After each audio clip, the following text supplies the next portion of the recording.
আইয়া পড়ছি মাইয়া দেখতাম। যদিও এটা আমগো নরসিংদীর বাণিজ্য মেলা, কিন্তু আমাদের মতো সিঙ্গেল ছেলেদের কাছে এটা সুন্দরী মেয়েদের মেলা। মেলাতে আমাদের ছেলেদের কিছুই কেনার থাকে না। মেলাতে তো মেয়েরা যায় কসমেটিক্স কিনতে, আর আমরা যাই মেয়েদেরকে কিনতে, না দেখতে। সবচেয়ে বড় কথা হচ্ছে আমি গরিব মানুষ, আমার কাছে টাকা পয়সা নাই, তাই আমি নরসিংদীর সুন্দরী সুইট সুইট কিউট কিউট মেয়েদেরকে দেখে খালি ক্রাশ খাই। প্রতি বছর এই মেলাটা নরসিংদী স্টেডিয়ামের আয়োজন করা হয়, কিন্তু এবার আয়োজন করেছে নরসিংদী পৌর পার্কে।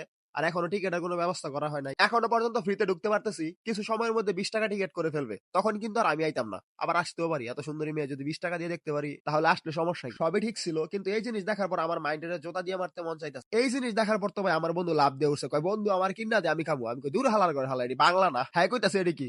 আরে বেটা আমিও জানি না। বাইতে কিন্তু আমি 20টা টেহা লই আইছিলাম। এই যে আমনে করে কইছিলাম মেলায় ঢুকতে এখন টিকেট লাগে না, এই 20 টাকা কিন্তু এখন আমার পকেটে রইছে। তো আমি চিন্তা করলাম 20 টাকা কাজে লাগাই। তো আমি দেখতেছি এই যে এখানে মানুষ ঘুষাঘুষি করে, শক্তি পরীক্ষা করে। তো আমিও চিন্তা করলাম যে একটা ঘুষি দেই, এটা দেখে তো মেয়েরা ইমপ্রেস হইব। দিলাম শরীরের জন্য একটা ঘুষি, ভাই রে ভাই একবারে মেশিনে বাইঙ্গা যাওয়ার একটা অবস্থা করছিল।